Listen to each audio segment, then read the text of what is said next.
Well, good evening, everyone. Thank you all so much for being here for our last narrative session of the day. We're very, very excited.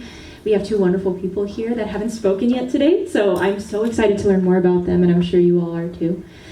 So yes, thank you all so much for being here today. I'd love to introduce Emily Jernigan-Swinney and Micah Wiles. They're a wealth of knowledge, so I'm so excited that you all get to watch them talk about wonderful things today. So this specific panel, we're closing out the narrative stage sessions with continuity and evolution, discussing the younger generation's engagement with tradition bearers, roles in fostering larger community connections, and awareness of traditional art forms, and how global communication is connecting and transforming local practices. Now, we kind of sort of started talking about this in our last narrative stage, so I'm excited to see what you all have to say about those things. But before we begin, Emily Jernigan-Swinney has studied basket making for over 22 years, focusing on experimenting with different natural materials, including black ash, white oak, river cane, and palm fronds. She has taught basketry and hand weaving for 12 years and currently lives near Marshall, North Carolina, where she focuses on classes at summer camps and after-school programming. Swinney will present about her journey in basket making, including learning from various makers and combining different techniques to create her own practice. She will also discuss her view of basket making and ideas for continuity and evolution. Micah Wiles is an agriculturalist and basket maker from Somerset, Kentucky, who currently manages Cedar Creek Farm. Wiles first learned basketry while at college in North Carolina and continued his studies with makers in Kentucky, Tennessee, Maine, Romania, Ireland, and England. Wiles will present about his role as maker in a younger generation, addressing ideas for continuity, evolution, and creating connections with the global community. So, you both are very world-renowned, so I'm so excited to hear about your journey here. It's going to be super fun. But yeah, just to begin, blanket question, whoever wants to begin, how did basket making find you? So I was introduced to basket making at the River Cane Rendezvous, which is a Earth Skills gathering. It used to happen in North Georgia, but now it happens in South Carolina. And I went there with my high school, and I made my first basket when I was 17 with Peggy Patrick. She taught for many years at the Fluke School and retired several years ago. So this was a white oak market basket, and she actually made the splits for us for this class. It was the very last white oak class she did at the gathering that she made the splits for, so I was lucky enough to have them. So I got started there, and I just fell in love with it, and I took every class I could for a long time, and at some point along the way I realized I was a basket maker. That's beautiful. So you fell into it, but in a beautiful way. That's cool. That's awesome. Micah? Yeah, I had a friend in college that had gotten into making baskets, and she was actually did more fiber weaving, but had kind of just did a little bit with baskets. And one day she just showed me how to make a very simple egg basket, and I kind of we used bittersweet, like Oriental bittersweet, which is an invasive plant that grows all over the place down there. And it's really like grows long vines up to the tree, so you can just cut and get a really nice long piece. Yeah. And it's a pretty like rustic material, but it was easy to come by, so I kind of just took that and went with it. And then later met some other people in North Carolina, a storyteller, Doug Elliott, who is really amazing person, storyteller, herbalist, craftsperson. And that's where I was introduced to white oak, which is kind of ironic coming from Kentucky, actually kind of sandwiched between Hart County and Cannon County, Tennessee, but I had to go to North Carolina to find out about it. Yeah. And so he had made some kind of pack baskets and things like that, and that's kind of where I just thought it was so cool to go from a tree to a basket, and kind of just went with it from there. Oh yeah, fascinating. So also in a similar vein of like Emily falling into this world of basketry and then coming right back home, which I think is really, really interesting.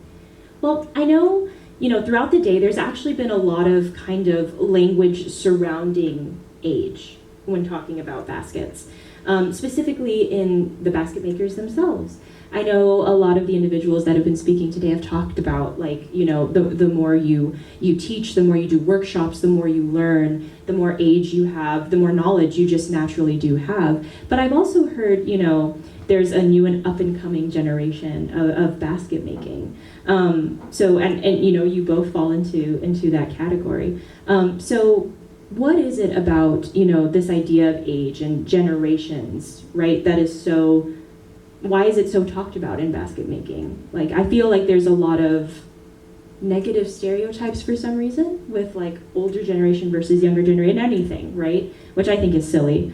I think it's very silly, because we learn so much from all ages and from all people. So why do you think there are those negative stereotypes instilled in basket making? I don't know about the negative stereotypes, but I think the talk about age has a lot to do with the importance of carrying the craft on. So if there aren't younger people making the baskets, and the art can be lost. I mean, there is a lot of, with the younger generations, we bring in social media and these other aspects, which are actually spreading the interest in baskets, but I'm sure there can be some negative connotations or just lack of understanding with all that, where it feels like maybe we're coming in and taking it over. And I also, I guess, as I think about that question a little more, I have personally run into some negative stereotypes and negative opinions from me taking traditional craft and then experimenting with it in my own way. I learned to make river cane baskets from Emma Jackson Garrett and Peggy Patrick, and it's very difficult to split river cane, and it takes a very long time, and I have a busy life with kids and other things like that, and so I have experimented with taking that style and using it with other materials and just doing interesting things like that. And I did, it's been a little while, but some years ago when I first started, I got some pretty negative blowback about, well, why are you doing this, and this isn't, that's not exactly where that came from, and you shouldn't be doing it that way, and you shouldn't be showing off that that's what you did, even though I wasn't trying to show off. So of course not. Yeah. Yeah. Micah, have you ever ran into any of those? Not really. I mean, I feel like with the generationally, so much has changed in the past 50 years, with technology, and I feel like the younger generation is that it's still rapidly changing so fast, and look at something like basket making, and specifically this style, it's kind of it's very counter to that movement of technology going forward. And but I've found since I started getting into the White Oak and meeting basket makers and teachers, that everyone has been so friendly and open and generous to me, and just so happy for younger people, because there's not many young people in it, and it could easily, if more younger people don't get into it, it could easily be lost, or at least, certain techniques, there are certain things you can go back and figure out later, but there's a lot of, subtleties and nuances that you're only going to learn directly from being passed down person to person. Right, that transmission. Mm-hmm. And that's so complicated. Tradition is so complicated, as we all learned today. Tradition is so complex and so layered, and it's so necessary so that we know where everything came from. And at the same time, I have a question for you all in terms of continuity and evolution. As the years change, as technology advances, and different things happen, the pandemic happened, and as you all mentioned, it was such a strange way to do workshops and learning and things of that nature. Could tradition get lost as the years progress, or do you think it just changes and ebbs and flows? I think it's always a possibility that in experimenting and trying things differently, that tradition could get lost. But I think there are a lot of us out there that have a strong desire to carry on the tradition, and so that if we just continue to focus on that, that it will carry on. So. Yeah. and there's a beauty in the experimentation side of it as well, and all the new things that people come up with. So just finding the balance between the two. Right.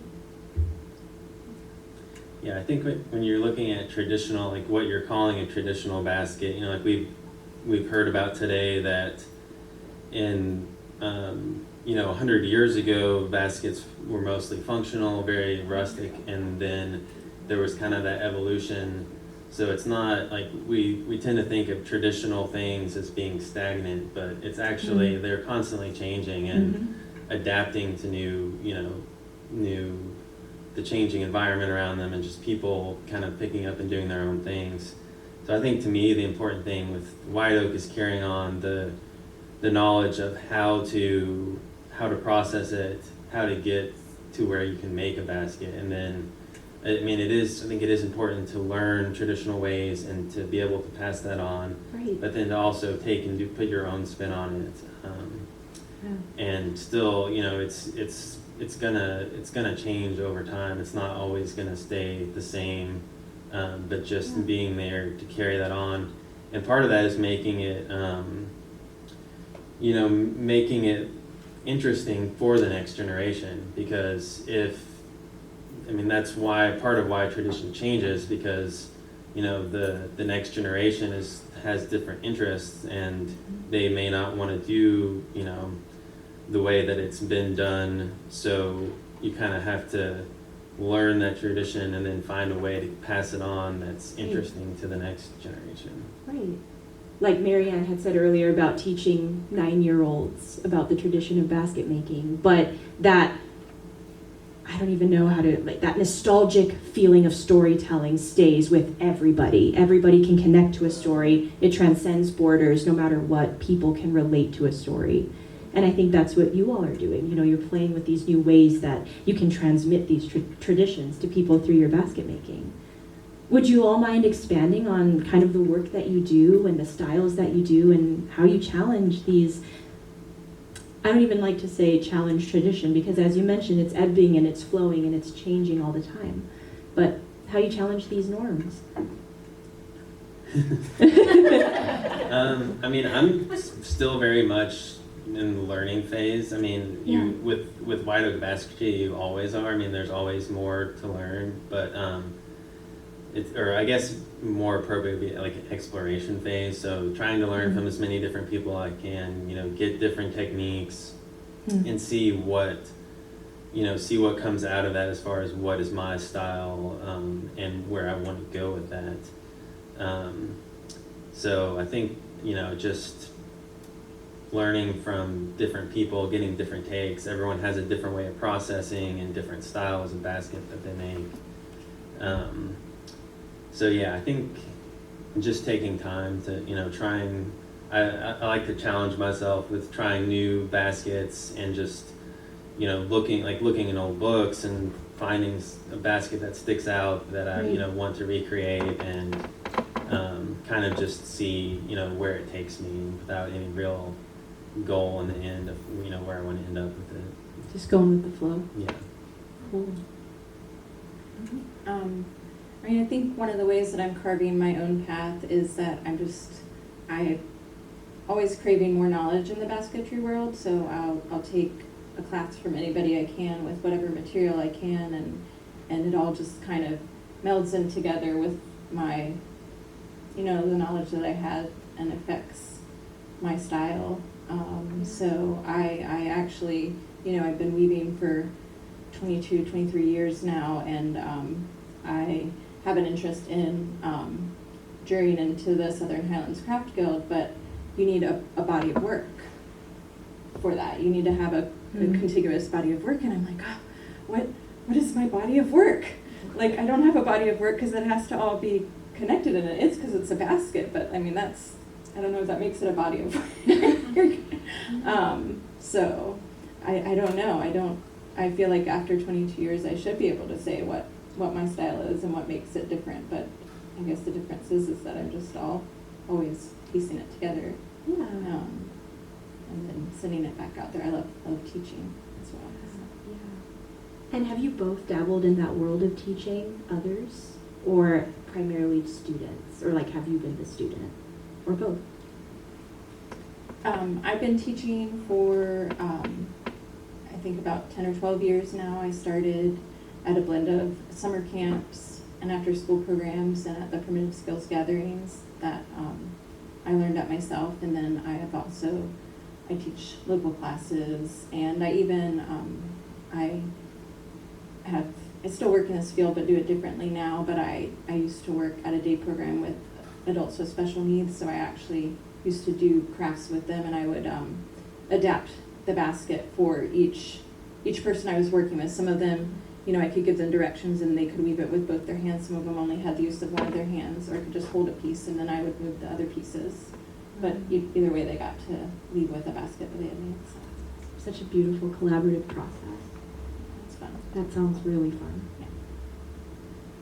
I've done some teaching with other crafts and skills, but I'm just getting into teaching basketry and have some classes planned for over the next year or so. So with a focus on the processing side, just because there's hardly anybody teaching that, and you know that's if you're going to make a white oak basket, you have to be able to process it.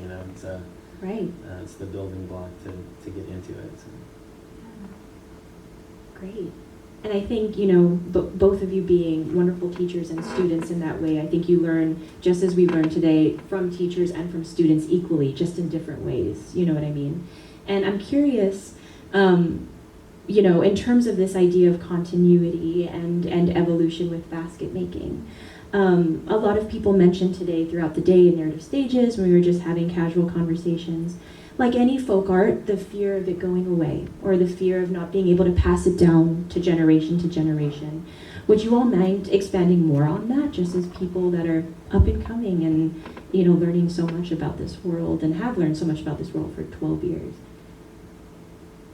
Yeah, I think with white oak basketry in particular, there are a lot of hurdles to getting into it. It's not something, you can't just go online and buy white oak weavers and Right. and learn how to watch a YouTube video and learn how to do it. I mean, you can get some of that, but there's, you have to be able to go out and find the right tree, and it really takes just a lot of practice to get it down. So you really have to be dedicated to the craft to really get into it.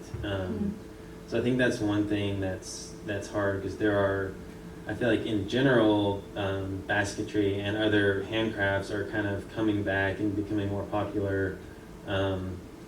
But most people are just buying reed because it's easily accessible. And it's just not the same as starting from a tree and starting from scratch and creating the basket like that.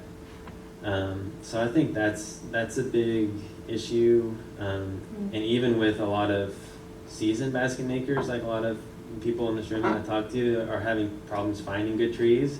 Right. So if if they've been doing it for such a long time and are having problems, then how's somebody that's just coming into it going to go about getting over that hurdle? So I think that's something that's going to be really important for the future of white oak basketry, and kind of branching out to different organizations and people to find some kind of steady source for logs to work with. But I think there are people out. People are definitely interested in it, and there's basket makers that have the talent to do it. They don't have somebody nearby who can show them. So just getting that accessibility to them. Accessibility, that's a big one. Yeah. So I would say that there aren't that many people out there that are willing and able to teach the craft from start to finish, but the people that are very interested in it, so if you can find the teachers, then they'll make time for you. And I feel like I was lucky enough to learn river cane basketry from Emma Jackson Garrett. I was able to study with her for 8 or 10 years, off and on, before she passed away. And I feel like it's a part of my legacy. Like I know how to make these baskets in the style that she taught me, and it's part of my legacy to carry that on. Like it's now my job to share this, and it's something I'm still working on. You know, I did a lot of learning, and then I, you know, married a man with 2 kids and had 2 more kids. So now I have a family of 4, and there isn't a great deal of time for my basketry, but I'm fitting it in where I can, and as they grow up more, I will get back into more of that active teaching and making and all those things. Great. We need that time. Yeah. That's wonderful. Yeah. And there is a scarcity in the River King world as well, so it's just something we have to work with, and also learning the ways that we can preserve those resources, plant them in other places, you know, continue them on to the best of our ability and not over-harvest them. I don't know as well how that applies to white oak trees, but I know Sure. with the River King. There is an ecological factor, you know, you can't Yeah. deny that. There definitely is. That's really fascinating. So, you know, you all mentioned kind of the ever-changing ways that people are learning these traditions, and how you all have been taught these traditions and are learning them and trying to make them more accessible. I know we had mentioned in the past narrative stage the pandemic and what that kind of did to the world of basket making and how it made it complex, but also more accessible in that way. You could send out these workshops at a wider range, get a wider audience and things of that nature. What do you all think the future of basket making looks like? And it could be on the technological front or just in general. What does it look like? In the past, maybe, probably since the pandemic, maybe a little sooner, I've seen a lot happening on social media with people sharing basketry. There's a woman named Susie Grieve of Forged Fibers, and she makes baskets out of basically cattail grasses, things like that, and she has a huge following. And there's so many people. There's this wild basketry group on Facebook, and there's so many people that are just like, whoa, this is so cool. And then they harvest some dandelion stems, and then they're like, this is my first basket. And then everyone's like, wow, that looks great. And what if you tried this, you know? And I've watched people show their first basket to their 20th basket, and they just have been on Facebook interacting with other people and are learning this amazing craft. And like, that's pretty amazing to me, because none of that was around when I was younger. I think that nothing can replace learning directly from a teacher that learned from another teacher that learned from another teacher. Right. And I definitely believe that that should and will continue, but I'm really glad to see the ways that social media and other aspects are allowing this to spread more far and wide. And I've taken a couple of Zoom classes with teachers that I wouldn't have otherwise been able to learn from. They send you a kit, and then you take the class online. Kale Chappell, he does twined waxed linen baskets. I got to take a class from him online, so yeah. That's fascinating. That's really cool. Yeah. Yeah, I feel like I've seen the same thing with social media as far as just like exposing people to craft and as a way to share your craft with others. And it seems like, it's an interesting, almost double-edged sword, because you have like people spending more time on their phones, less time doing things with their hands. Yeah. But also, they might see some new basket technique that just really appeals to them. So I think using that as a tool to kind of to share your work with a broader audience, but then as for the teaching, especially with white oak, just it really takes hands-on, getting your hands on the material. So, as a good way to get the word out there, but then have people come in person and learn from you. Right. And it seems like it's going to be necessary to keep it going, to engage in social media in those, because that's just where the next generation gets information and is exposed to things. So Sure. kind of having a foot in both worlds of that, I guess. That duality, kind of. And that's how we all thrive, right? We're all a little bit of this and a little bit of that. So I guess it makes sense in the basket making world too, which is really neat. Have you all found there to be any hurdles when you're teaching other students and other generations about, like the importance of the tradition of basket making?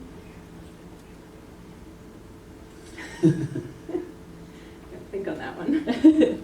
And if not, that's awesome. That'd be great too. I mean, I think there's always hurdles in teaching because everybody learns differently. So I've Right. learned that to teach one thing, I need to know at least 12 ways to explain it and be open to listening to that person and figuring out other ways to do it. I've taught kids all the way from 6 years old up to people in their 70s how to make baskets, and Right. it's all just about meeting them where they're at and taking the time. Right. So I feel like sometimes when you're teaching people with a lot of experience in other crafts, you can run into like this resistance, like, oh, I want to do it this way. And that can be a little challenging. You're like, well, why are you in my class? When you just want to do it your own way. But okay, let me work with you and see if I can still help you do it that way. Right. So I don't know if that's Yeah. exactly what you're asking. Absolutely. I think what I found, not necessarily with basketry, but just teaching in general, and is that with no matter like what you're teaching, the technical skills, like that's what you have in mind. Like I'm coming to this class to learn these technical skills, but the like equally important part of it is, like we were talking earlier about inspiration. Yeah. And especially with something that's as labor intensive as white oak, if you can show a room full of people what to do, but if you don't inspire them to want to have that dedication to do it, they're not going to put the work in to get to that point. So by finding the way to do that, to inspire people, because it's just the nature of the craft. It's not something that they're just going to see and get into. They're going to have to really be dedicated to learning it. So. Very good point. Do you all, does a specific teacher or mentor come to mind when you think about who taught you the importance of tradition and continuity and keeping the craft going? I know you mentioned Peggy was like your first teacher that brought you into the world, but I don't know if anybody else comes to mind. Sue Williams. Yes. Yeah, I mean, I think there's, you look at people teaching different kinds of baskets, and I mean, I think it's important to have, to learn different styles, but there's something, you kind of get a deeper understanding of it whenever you're someone like Sue, who's very sticking to that tradition, and you can go deeper into it and learn the more nuanced kind of techniques, and I think it is really important to learn those and carry it on. And even if you're doing a different style of basket, then there's the way that you're thinking and weaving, it's going to translate to other things, and to get that deeper understanding of that, very of learning from her. As the only teacher, actually, me and Peggy Patrick took our first River Cane basket class together with Emma Garrett at the River Cane Rendezvous, but Peggy had been weaving for, a long time before me, and so she learned it a lot more quickly than I did. And so I also had the pleasure of taking classes with Peggy and Emma, and they were very different. Emma does not tell you how to do it. She shows you how to do it. And if you have done it wrong or are confused, you'll bring the basket back to her, and she takes apart what you wove, and she shows you how to do it again. And if you really want to learn, what you have to do is you take it back from her, and you take apart what she wove, and then you do it again. And if you still don't understand it, then you take apart what you did, and you do it again. Right. But I am grateful that I had the opportunity to learn the art without the words first, because that's how she learned it. And I'm also grateful that I can make that easier for people, because it was a hard way to learn. But but I feel grateful that I had even that level of tradition in learning it. So. You both are so well-rounded and have been to so many different places in your journeys personally and through basket making. So it's really fascinating to hear what inspires you every day and what keeps you going. And, you know, my next question would be, you know, what do you hope to see in the future of basket making, whether that's something you contribute to it or something you hope your students or other generations contribute to that world? And it can be anything, techniques, styles, or just in general. Yeah, I think just seeing the tradition of white oak basket making carried on, and I mean, I think part of that too is looking at ways to make the processing easier. Like I've been kind of working with that, with making tools, trying out different things, because that is one of the hurdles, is the processing, the labor involved. Right. But just, you know, finding a way to pass that on, and just seeing where it goes, you know, without really any particular thing in mind, as far as style of basket, or you know, it may be something different that draws people into it. Then Right. that's like, for one thing, it seems like pack baskets, like this is kind of a mini pack basket right here. Like it seems like that's really attract people. It's cool, you know, it's a backpack that you made out of wood. So something like using, you know, having that for people to just be, to draw them in and be like, I want to do that, and then learn how to split and everything. And then later they might, you know, pick up more traditional style, or do their own style, or whatever. But that, just finding ways to make it easier for people to get into it.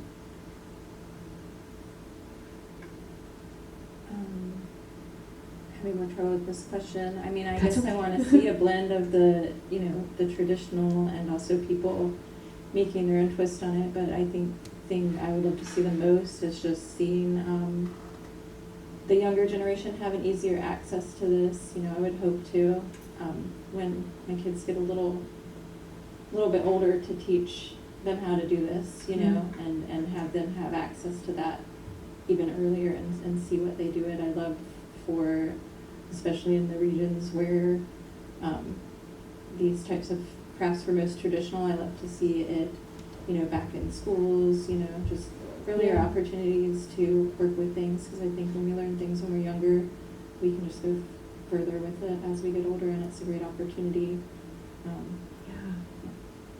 I love how you both mentioned accessibility and your goals and hopes for the future. And it seems like the work that you both have done have already opened so many doors for so many people that didn't know that they could have them open for them, which is so cool. And I love that idea of that being continuous and evolving as basket making continues. So thank you both for doing that. I think that's really amazing. Okay, one more question before I turn it over to the audience. I was able to ask everybody else this today, so I'm very curious. If somebody is starting out basket making, or maybe comes into a lull of inspiration for basket making, what is one tip, piece of advice that you would give for people that want to do it, that really want to go for it and open that door? I think I would say just don't give up. You know, it's easy to, with oak, especially the first tree you cut may be not good. I mean, you never, even if it looks perfect, it may not be a good tree. And you could get that and just be like, I'm never gonna do this again. Like, this is so hard. So just to keep going, and I mean, it gets easier, you know, and to just, you know, learn from as many people as you can. But yeah, just keep trying. You have to have a lot of patience, or stubbornness, or whatever, to work with white oak. So great answer. I think my answer would be similar. Just keep on trying. I love the complex patterns. I love the complicated twills. And they made my brain hurt so bad when I first started, and I had such a hard time with them. I would cry over it. I would get so frustrated. But I loved it and I wanted to do it, and so I just kept trying. And I didn't have teachers, so for them, I mean, that's not true. I didn't have teachers that I had access to all the time. I had teachers that I could go take a class from a couple times a year, and so in the in-between time, I just had to keep trying and trying and trying. And if I hadn't kept trying, I wouldn't be where I am today. And the thing that is hard at first is going to be the thing that is so peaceful later. Like, if I get caught up in the complexity of a basket and just start weaving, it's like, it's therapy for me. It's just, you know, nothing else exists except for what I'm working on, and I just love it. I'll sit, I've been known to sit for 16 hours straight and only take a break to use the facilities if I'm moving a basket that I'm into. I'm not saying that's healthy, but it's wanted to happen. But it makes you happy. So, yeah, it does. Absolutely. Very much so. And there's growth, I think you both mentioned, right? Things are hard and basket making is difficult and it's complicated, but there's growth in that It's uncomfortability. perseverance. Absolutely. And then just like that student you all mentioned, when they say, I can put this finished basket on a pedestal, that's incredible. That's an incredible feeling. So, great answer. Yeah, I'd love to open the floor up to other questions in the audience, if there are any. What's a basket that you'd like to make? Ooh.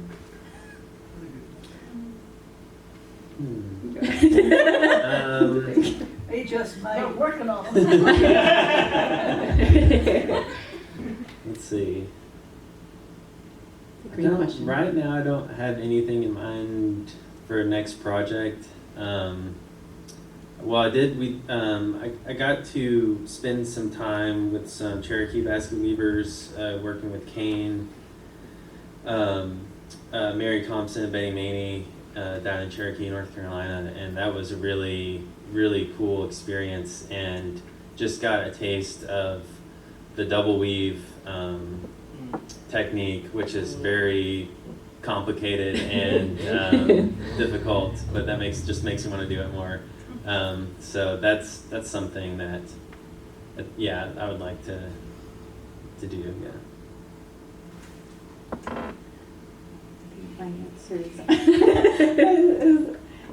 Honestly, the same. Yeah, I've done some double walls in Hamburg cane, but I'd love to take that and apply it to river cane and learn it from a traditional teacher. If I would be able to. Super cool. So I also love miniatures. I want to get my hands back in Yeah. making more detailed miniatures. Anyone else? Ooh. It could just be me, because I'm older.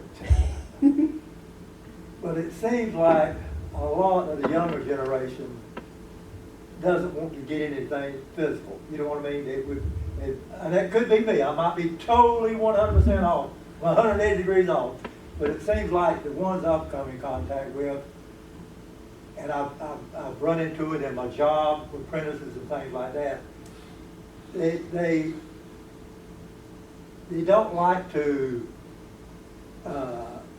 be out in the environment. They don't like to get hot. You know, they just not enthused about what it takes. Just like whatever basket, it takes a lot of hard work. And maybe I'm wrong, but the ones I've run across is not very enthused about doing that kind of hard work. Am I right, or am I totally wrong on that? Or have you seen that? Well, we know both of you obviously love hard work. But I mean, have you seen Two that? exceptions, right? Yeah. Or is that just me? I would say that I've seen that more like in general, but there's also a subculture of people that are really interested in that hard work that I happen to be like more immersed in. But yes, I've definitely seen that, and you know, I've had a blend of students that both like, you know, I want to learn it from the beginning to the end, or those that just want to make the basket. So I just think it depends on, you know, who you're interacting with. So. Can you see any of that at all? Yeah, I mean, I could see that as a general trend, but I almost feel like with people going in that direction, you kind of there's something you're losing out on, and whenever people who have never done something like that pick up something and make something from their own hands, it's the most satisfying thing because it's just, you know, ingrained in our, you know, blood that we have done that for so long. So I think that as if you can get it in, you know, someone's hands, then it's still gonna provide that. Yeah. I just wondered if, Emily, if you felt like that, the combination of materials with other materials with white oak, if that's because of accessibility, as Bill would say, laziness, I'm not really sure if that, or just, you know, not wanting to go through so much of a process is more of the weaving and creating. What exactly is the question Yeah, about it?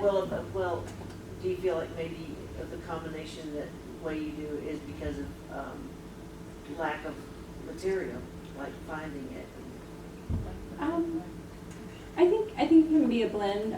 Part of it is just my thirst for knowledge, you know, and I've had the opportunities to learn from a lot of people, but I was actually just telling a couple people earlier tonight, you know, there's a challenge in going other places and learning other things with materials that aren't available, you know, where you're at. Then you want to, like, oh, I want to go, you know, get a bunch of red cedar, and I want to go get this, you know. So I think that learning a bunch of different materials can create that challenge. Yeah, I think there is some level of well, two things. One, it is kind of intimidating to get out there to go figure out how to work the materials, to do it yourself when you don't have the teacher with you all the time. And also life can be, you know, so busy. You have to have your job, maybe you have a family, maybe you do this, you know, so trying to find the time for all those things amidst that can be challenging. So I think, yes, there is some part of, oh, you know, it's easier this way, and some of just like, oh my gosh, I want to know everything. The thirst.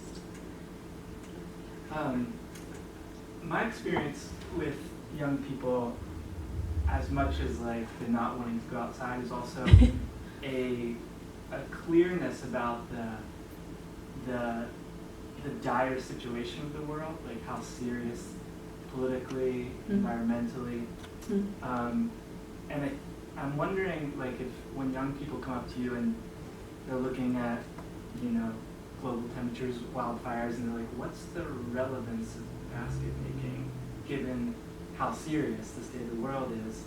How would you respond to them? Is there a way in which basket making and handcrafts in general sort of play into offering some sort of hope or solution? I mean, I think it connects us to a very old and traditional way of living and helps us connect back to that. And maybe the baskets aren't going to be the key to survival, but, you know, all those skills that you kind of learn through the process are going to be helpful. And yeah, I lost my train of thoughts. I'll go with that for a second. Well, I think too that with the white oak basketry, it's a land-based craft. It requires a connection to the land. You can't go to the store and get it. You're not just buying something that's shipped from overseas. Like you have to develop a relationship with the land. You have to know what to look for, what kind of environments, and you have to, you know, physically walk on the land and to go and harvest a tree.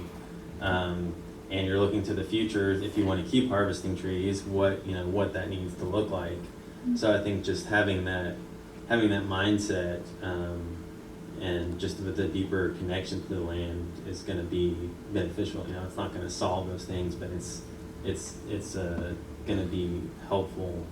You might be a better steward of the land by getting out there and learning about it. Yeah. And you don't care about anything about the land if you haven't been on it. That's an observation. You know, so that maybe does help.